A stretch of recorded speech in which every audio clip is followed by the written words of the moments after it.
সম্মানিত মুসলিম کرام, আমি সংক্ষিপ্ত খুতবার পরে কালামে পাক থেকে একটি সূরা তেলাওয়াত করেছি। যে সূরাটা আমরা সকালে জানি, সূরার নাম হচ্ছে সূরাতুল ইখলাস, যেটাকে আমরা সবাই কুল হুয়াল্লাহু সূরা নামে চিনি। এই সূরাটি নাযিল হওয়ার কারণ হলো, যখন নবী আলাইহিস সালাম আরবে ইসলামের প্রচার দিচ্ছেন, আল্লাহর তাওহীদের দাওয়াত দিচ্ছেন যে একমাত্র আল্লাহ ছাড়া কোনো ইলাহ নাই, কোনো মাবুদ নাই, ইবাদত তারই করতে হবে। তখন ওই মক্কার কাফেররা নবী আলাইহিস সালামকে জিজ্ঞাসা করলো, আপনি যার কথা বলতেছেন, যার ইবাদত করতে হবে, উনি কিসের তৈরি? উনি কি মাটির তৈরি, নাকি উনি লোহার তৈরি, নাকি স্বর্ণের তৈরি? উনি কিসের তৈরি? অথবা উনি কোন বংশের? তখন নবী আলাইহিস সালাম তো তিনার মন থেকে কোনো কথা বলেন না ততক্ষণ পর্যন্ত ওহী না আসবে, ঠিক কি না? তিনি কি বলবেন? তিনি তো ওহীর অপেক্ষায় বসে আছেন। যখন ওহী আসবে তখন তিনি বলবেন। তখন আল্লাহ তাআলা এই সূরা নাযিল করলেন। আল্লাহ তাআলা বললেন, কুল হুয়াল্লাহু আহাদ। কুল, হে নবী আপনি বলে দিন, হুয়াল্লাহু আহাদ, তিনি আল্লাহ এক। তিনি আল্লাহ কয়জন? একজন। তোমরা তো অনেকগুলো মূর্তির পূজা করো, কিন্তু আমরা এতগুলো মূর্তির পূজা করি না, মাত্র এক মূর্তিকে ইবাদত করি। তিনি কে? হুয়াল্লাহু আহাদ, তিনি আল্লাহ, তিনি একজন, একক। এই কথা দ্বারা, এই আয়াত দ্বারা বোঝানো হয়েছে যে আমরা যারা ইবাদত করি মাত্র একজনের ইবাদত করি, একজনের, এটা বোঝানো হয়েছে। আপনার নাম হচ্ছে আল্লাহ, সেটার নাম কি? আল্লাহ। তারপর আল্লাহ তাআলা বললেন, আল্লাহুস সামাদ, তিনি অমুখাপেক্ষী, তিনি কারো মুখাপেক্ষী নন। অর্থাৎ তোমরা যে মূর্তিগুলো ইবাদত বندگی করো, এদেরকে তোমরা হাতে বানাও। তোমরা কি হাতে বানাও? অথবা তোমরা যে গাছের ইবাদত করো, ওই গাছটা তোমরা পরিপাটি করো, ঠিক কি না? কিন্তু আমরা এমন খোদার ইবাদত করি যিনি কারো কি না মুখাপেক্ষী। তারপর তারা বলল, আল্লাহর কি ছেলে সন্তান আছে কিনা, মা বাবা আছে কিনা? পরে একটা আল্লাহ তাআলা বলেন, লাম ইয়ালিদ ওয়া লাম ইউলাদ। লাম ইয়ালিদ, আল্লাহ তাআলা কাউকে জন্ম দেয় নাই, অর্থাৎ তিনি কোনো ছেলে সন্তান নাই। ওয়া লাম ইউলাদ, এবং তিনি কাউকে জন্ম দেয় নাই, অর্থাৎ তিনি মাতা পিতা। এখন প্রশ্ন হলো যে আমরা জানি আগে মানুষ জন্ম হয়, তারপর জন্ম দেয়, ঠিক কি না? এখানে আয়াতে আগে বলা হয়েছে তিনি কাউকে জন্ম দেয় নাই, আবার কেউ তিনাকে জন্ম দেয় নাই। কথা বলতে হয়ে গেছে না? এটা কারণ হলো যে মক্কা কাফেররা তারা মনে করতো আল্লাহর ছেলে সন্তান আছে, আল্লাহর কি ছেলে সন্তান আছে। এজন্য আল্লাহ তাআলা এই কথা আগে বলে দিয়েছেন, লাম ইয়ালিদ, আল্লাহ কোনো সন্তান নাই। ওয়ালাম ইউলাদ, এবং তিনি কাউকে কেউ জন্ম দেয় নাই, অর্থাৎ তিনি মাতা পিতাও নাই। এখন সন্তান জন্ম দেওয়া, সন্তান জন্ম দিতে হলে কি করতে হবে? আগে বিবাহ করতে হবে, ঠিক কি না? এখন আল্লাহ তো এমন সত্তা, আর মানুষ যখন বিবাহ করে তখন কি জাকাতকে বিবাহ করে নাকি? জাকাতকে বিবাহ করে? আমরা মানুষ, সাধারণ মানুষ, তারা তো বিবাহ করতে গেলে কত কিছু দেখে, ফ্যামিলি দেখে, তারপরে মেয়ে দেখে, তারপর বংশ দেখে, অনেক কিছু দেখে, আত্মীয় দেখে, ঠিক কি না? পাড়া প্রতিবেশী দেখে, তাদের কি অবস্থা। তারপরে দেখে যখন সবকিছু মোটামুটি একশো না হলেও 70% মিলে, তখন সম্বন্ধ করে, ঠিক কি না? তো আল্লাহ তাআলা যদি কাউকে বিবাহ করতে হয় তাহলে তো তার সমতুল্য কেউ থাকতে হবে, ঠিক কি না? এখন আল্লাহ তো এমন সত্তা যার সমতুল্য কেউ কি নাই, এখানে বিভিন্ন প্রশ্ন আসে না, ঠিক কি না? তারপরে ওয়ালাম ইয়াকুল লাহু কুফুয়ান আহাদ, এবং তার সমতুল্য কেউ নাই। তিনি কাউকে বিবাহ করবেন অথবা কার সাথে আত্মীয় করবেন অথবা তার মতো খোদা, যেমন মুসলমানের খোদা আল্লাহ, হিন্দুদের খোদা আরেকজন বা বৌদ্ধের খোদা আরেকজন, এরাও কি না আল্লাহ সমতুল্য?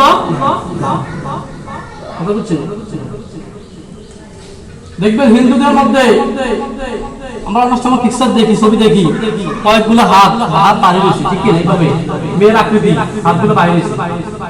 তখন আমি যখন ছোট ছিলাম একদিন এক হিন্দু মহিলাকে জিজ্ঞেস করলাম, তাদের বাড়িতে গেলাম যে আপনাদের ঘরে যে টাঙানো আছে এই যে এতগুলো হাত, মানে একে?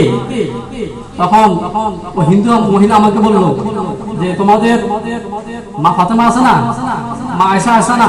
হ্যাঁ, আমি তো আছে। তো ওরা আমাদের নাউযুবিল্লাহ, তারা মনে করে যে মানে আমাদের খোদা সমতুল্য তাদের খোদা, আমাদের নবী সমতুল্য তাদের মানে যে বার্তাবাহক সেই, তাদের একটু মনে করে। আমাদের খোদা এমন খোদা তিনি ওয়ালাম ইয়াকুল লাহু কুফুয়ান আহাদ, তার সমতুল্য কেউ নেই। এখন এটা হচ্ছে সূরার শাব্দিক অর্থ। এখন একবার নবী আলাইহিস সালাম তিনি তো প্রায় সময় মসজিদে এইভাবে সাহাবাদেরকে তিনি ওয়াজ নসিহত করতেন, ঠিক কি না? তো একদিন সাহাবারা এভাবে ছিটিয়ে বসে আছে, তখন নবী সাল্লাল্লাহু আলাইহি ওয়াসাল্লাম বলতেছেন তোমরা সবাই আগে আসো। যখন বলছে তোমরা আগে আসো, তখন সাহাবারা নবী কি বলবে জানি সবাই দৌড়ে আসে, কারা সামনে বসতে পারে। ওই যেমন স্কুলে বা মাদ্রাসায় সামনে বসানোর মানুষ কি করে, বের করে না, ছাত্রছাত্রীরা এমন সবাই সামনে আসে বসলো। তখন বলছে আমি তো তোমাদেরকে কোরআন শরীফের 3 ভাগের 1 ভাগ তোমাদেরকে আমি পড়ে শোনাবো। তখন সাহাবারা তো খুশি, নবীর কণ্ঠে, নবীর জবানে তারা 10 পারা 30 পারা না, 3 ভাগের 1 ভাগ কত পারা? 10 পারা। নবীর কণ্ঠে আমরা 10 পারা তেলাওয়াত শুনবো, তারা কি আনন্দ। তখন তারা বলছে হ্যাঁ ইয়া রাসূলুল্লাহ আপনি বলেন, আমরা শুনি, তেলাওয়াত করেন। তখন নবী সাল্লাল্লাহু আলাইহি ওয়াসাল্লাম বলছেন কুল হুয়াল্লাহু আহাদ আল্লাহুস সামাদ লাম ইয়ালিদ ওয়া লাম ইউলাদ ওয়া লাম ইয়াকুল লাহু কুফুয়ান আহাদ। এই সূরা তেলাওয়াত করে হুজুরের রুমে চলে গেলেন। রুমে যাওয়ার পরে সাহাবারা বলাবলি করল, কি হুজুর বলল যে কোরআন শরীফের 3 ভাগের 1 ভাগ তেলাওয়াত করবেন, মানে 10 পারা তেলাওয়াত করবেন। হুজুর যে সূরা ইখলাস তেলাওয়াত করে হুজুর রুমে চলে গেল। সাহাবা কিন্তু এখনো তো হুজুর জান না, এজন্য বলাবলি করতেছে। তখন সবাই চুপচাপ, আচ্ছা হুজুর আসুন, রুম থেকে বের হলে আমরা জিজ্ঞেস করব। যখন হুজুর রুম থেকে বের হলেন তখন বললেন ইয়া রাসূলুল্লাহ সাল্লাল্লাহু আলাইহি ওয়াসাল্লাম আপনি তো বলছেন আমাদেরকে কোরআনের 3 ভাগের 1 ভাগ তেলাওয়াত করে শোনাবেন, আপনাদের সূরা ইখলাস তেলাওয়াত করে আপনি রুমে চলে গেলেন। তখন নবী সাল্লাল্লাহু আলাইহি ওয়াসাল্লাম তিনি উত্তর বললেন যে এই সূরা ইখলাস এটাই হচ্ছে কোরআনের 3 ভাগের 1 ভাগ। অর্থাৎ যে ব্যক্তি একবার সূরা ইখলাস তেলাওয়াত করবে তার আমলনামায় 10 পারা কোরআন তেলাওয়াত করলে যে সওয়াব, তার আমলনামায় সে সব লিখে দেওয়া হবে। শুধু তাই নয়, আর হাদিসের মধ্যে বলা হয়েছে যে ব্যক্তি এই সূরা ইখলাস 10 বার তেলাওয়াত করবে, কয়বার? 10 বার। এমন কোন লোক তো নাই যে সূরা ইখলাস পারে না, আছেন? এমন কোন লোক আছেন? মোটামুটি সবাই পারে। তাহলে যদি একবার পড়লে 10 পারা সমতুল্য হয়, 2 বার পড়লে 20 পারা, 3 বার পড়লে 30 পারা সমতুল্য, অর্থাৎ 1 খতম করানোর সওয়াব। কয় মিনিট লাগবে তেলাওয়াত করতে? আমরা তো অহেতুক সময় নষ্ট করি। আমরা সময় পেলে সূরা ইখলাস আমরা 3 বার তেলাওয়াত করে ফেলাই, আমার আমলনামায় 1 খতমের কোরআন কি হয়ে যাবে? সওয়াব লিখিত হয়ে যাবে, ঠিক কি না? আর হাদিসে বলা হয়েছে যে ব্যক্তি সূরা ইখলাস পাঠ করবে 10 বার, কয়বার? 10 বার, জান্নাতে তার জন্য একটা প্রাসাদ নির্মাণ করা হবে। সুবহানাল্লাহ। আমরা যারা মুসলমান, যারা ইমানদার, আমরা মৃত্যুর পরে জান্নাতে যাব, কোনো সন্দেহ আছে? কোনো সন্দেহ নাই। আবার খালিদিনা ফিহা আবাদা, ওখানে প্রবেশ করার পরে আর বের করা হবে না। আমরা তো কত দামি দামি মানে পাঠাতে যাই, দামি দামি লোকের বাসায় যাই, ঠিক কি না? অথবা দামি দামি শপিং মলে যাই, কত সুন্দর লিফট, সিঁড়ি লিফট, কত সুন্দর লাইট জ্বলে, ঠিক কি না? সুন্দর লাগে। কিন্তু ওখান থেকে কি হতে হয়? বের হতে হয়। কি হতে হয়? বের হতে হয়। তার হচ্ছে কোটি কোটি কোটি বলার মতো না। জান্নাত এত সুন্দর, ওখানে একবার যে ব্যক্তি ঢুকতে পারবে তাকে আর বের করানো হবে না। এখন ওই জায়গায় যেখান থেকে আপনি একবার ঢুকলে আর বের হবেন না, ওই জায়গায় আপনার মানে বাড়ি হোক, এটা আপনি চান কি চান না? দুনিয়াতে আমরা একটা দুনিয়া করার জন্য কত কষ্ট, কত পেরেশান। বিদেশে গিয়ে মানুষ যায় চিন্তা করে যে অন্তত আমি যদি একটা বিল্ডিং করতে পারি, ঠিক কি না, তাহলে আমি দেশে চলে আসি। অনেক আছে এমন নেই, ঠিক কি না? কষ্ট করে চলে, তারপরে কি করে একটা ঘর করার জন্য কত কষ্ট করে, বিল্ডিং করার জন্য কত কি করে কষ্ট করে, ঠিক কি না? কত মানে পেরেশান, কত ঋণ, মানে কত দৌড়াদৌড়ি, কত যাও। মাত্র আপনি 10 বছর ইখলাস তেলাওয়াত করবেন, কয়েক মিনিটের আমল, যদি আপনি এটা করতে পারেন তাহলে জান্নাতে আপনার জন্য প্রাসাদ নির্মাণ করা হবে। আর এটা কি এরকম সিমেন্ট পাবো নাকি? এমন সিমেন্ট পাবো না। ওখানে একটা ইট হবে স্বর্ণের, একটা ইট হবে রূপার। আর আপনার যে আস্তর, যে মানে মশলা যেটাকে বলি আমরা, ওটা হবে আপনার কিরামণি মুক্তা। ওটার রুমগুলো হবে মানে এরকম কি 12 ফুটে 12 ফুট নেই না, ওটা রুমগুলো হবে মানে আল্লাহ ভাই জানে কত কফুট হবে, ঠিক কি না? ওখানে এক একটা সোফা, এক একটা খাট, এক একটা ফার্নিচার, মানে যেগুলো বলার কোনো কি নেই, ভাষা নাই। মানে ওখানে গেলেই দেখলে বুঝবেন, আমি তো বলবো মনে কি নাই, বা কোনো আলেম যে বলবে মানে বলে বুঝতে পারবে না, আপনি ওখানে যাওয়া পর্যন্ত বুঝতে পারবেন। তাহলে আমরা যদি চাই আমার আমল নামায় এক খতমে কি হোক, সব বিপদ হোক, তাহলে আমরা অন্তত নির্ভয়ে বসে বা কাছে নিয়ে আমরা সূরা ইখলাস 3 বার পড়ে নেব। যদি আমরা 100 বার পড়তে পারি তো আমার জান্নাতে 10/10 কত হয়েছে? যদি আমরা 100 বার তেলাওয়াত করি সূরা ইখলাস, তাহলে জান্নাতে 10টা কি হবে? আমার জন্য আসার 3 বার বাড়ি হবে। তাহলে আমরা 3 বার পারি, 10 বার পারি, আমরা এভাবে তেলাওয়াত করব, অযথা সময় নষ্ট করবো না। আমি গাড়িতে করে যাচ্ছি, গাড়িতে বসে কোনো কাম আছে না, ড্রাইভার চালাচ্ছে, আমি বসে বসে সূরা ইখলাস তেলাওয়াত করলাম, যেটা আমরা অন্যগুলো পারি না, ঠিক কি না? অন্যগুলো ছিল আমরা কি অনেক আছে না, ভিতরে কেউ সুর পারে নাকি? পারে না, এটা তো সবাই পারে। আমরা এই সূরাটা আমরা তেলাওয়াত করলাম। তারপর এই সূরার আর অনেক ফজিলত রয়েছে, যেগুলো বলতে গেলে সময় লাগবে বিস্তারিত। তারপরেও যাক, দেখাশোনা করা হয়েছে। অন্তত আমরা হাদিসের মধ্যে আছে না যে আফদালুল যিকরি তিলাওয়াতুল কোরআন, সর্বোত্তম জিকির হলো কোরআন তেলাওয়াত করা, কোরআন তেলাওয়াত করা। এখন আমাদের মধ্যে এমন লোক আছে যে আমরা মুখস্থ দূরের কথা, দেখে তো আমরা কোরআন পড়তে পারি না, আছে না নাই?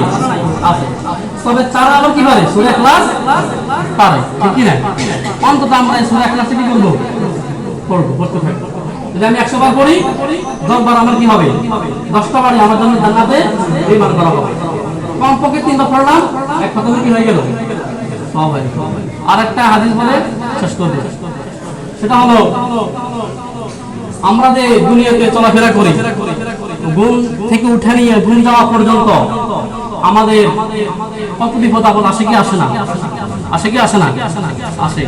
ধরেন আপনার মানুষ শত্রু আছে না? আছে। আর মানুষ হিংসা করে, মানুষ আপনার আমাদের প্রতি নির্দেশ করে, তারপর অপবাদ ছড়ায়, তারপর আবার ধরেন আপনার বিভিন্ন যে প্রাণীগুলো আছে এগুলো আমাদেরকে অনেক সময় ক্ষতি করে, আর কি করে না? অনেক সময় যেমন সাপ আছে, সাপে কি করে? আঘাত করে। তারপর আপনার গত কদিন আগে দেখলাম জামাতের এক মানে কর্মী সাপটাকে দর্শন করে মার ফেলে, কত কয়েকদিন আগে। এইভাবে ধরেন সাপ কি করে? ক্ষতি করে, ঠিক না? বিভিন্ন পোকামাকড়, বিভিন্ন আপনার প্রাণীগুলো আমাদের ক্ষতি করে, কি করে না? করে। কুকুর মানুষ আমাদেরকে ভয় দেখায়, দেখা কি দেখে না? হ্যাঁ, ধর না 10-12টা কুকুর একসাথে যদি মানে ঘেউ করে, মানুষ একা থাকে, সে মনের ভিতরে ভয় পায় কি পায় না? ভয় পায়। ঠিক কি না? যদি 10টা কুকুর তাকে ধরে সে কি পারবে এদের সাথে? পারবে না। তো ধরেন যদি কোনো ব্যক্তি হাদিসের মধ্যে আছে একবার মানুষ থেকে নিয়ে জিন থেকে নিয়ে মানুষ জিন বিভিন্ন যে প্রাণীগুলো আছে সব থেকে যদি আমরা মানে হেফাজত থাকতে চাই, এটা যদি আমার কোনো ক্ষতি করতে না পারে, যদি আমরা এমন চাই, তাহলে আমরা বলছেন যে তোমরা সকালে তোমরা 3 বার পড়বে সূরা ইখলাস, 3 বার পড়বে সূরা ফালাক, 3 বার পড়বে সূরা নাস, মুক্তা বানালো 9 বার। তাহলে আল্লাহ তাআলা তাকে সন্ধ্যা পর্যন্ত বিভিন্ন যে প্রাণীর যে বিপদ আপদ আছে সেগুলো থেকে হেফাজত করেছে। আবার মাগরিবের পরে আবার 3 বার সূরা ইখলাস, 3 বার সূরা ফালাক, কেমন 3 বার সূরা নাস, এটা পড়ে তাহলে আবার পরদিন সকাল পর্যন্ত তাকে কি করবে? বিভিন্ন বিপদ আপদ থেকে আল্লাহ তাকে কি করবেন? হেফাজত করবেন। আমাদের আয়েশা সিদ্দিকা রাদিয়াল্লাহু তাআলা তিনি বলেন, নবী করিম সাল্লাল্লাহু আলাইহি ওয়াসাল্লাম তিনি যখন বিছানায় যেতেন ঘুমানোর জন্য রাতে, তখন তিনি সূরা ইখলাস 3 বার তেলাওয়াত করতেন, সূরা ফালাক 3 বার তেলাওয়াত করতেন, সূরা নাস 3 বার তেলাওয়াত করতেন। মাতলাব হলো এর নামে তেলাওয়াত করতেন, হাতে কি দিতেন? ফু দিতেন। যাওয়ার পরে পুরো শরীর যতটুকু পর্যন্ত যায়, ততটুকু পর্যন্ত কি যায়? হাত বোলানো যায়, তিনি তখন কি করতেন? বিশ্রাম করতেন, মানে ঘুমাতেন। তাহলে কোন জিন, কোন আপনার বিভিন্ন যে বালা মুসিবত আছে সমস্ত থেকে আল্লাহ পাক কি করবেন? হেফাজত। যদি আপনি আমলগুলো করে একদিনের সাথে যদি আপনি পাহাড় ঘুরে থাকেন, জঙ্গল আপনি কি থাকেন? ঘুমায় থাকেন, কোন প্রাণী আপনার কোনো ক্ষতি করতে পারবে? আর যদি আপনি একদিন দুর্বল হয়, তাহলে আপনি যদি 5 তলার মধ্যে ঘুমাইলেও বিপদ আছে না নাই? আল্লাহ পাক আমাদেরকে এই আমলগুলো করার তৌফিক দান করুন। আমিন। ওয়া আখির দাওয়ানা আলহামদুলিল্লাহি রাব্বিল আলামিন। যারা আমরা সুন্নাত পড়ে না তারা কাজ করে।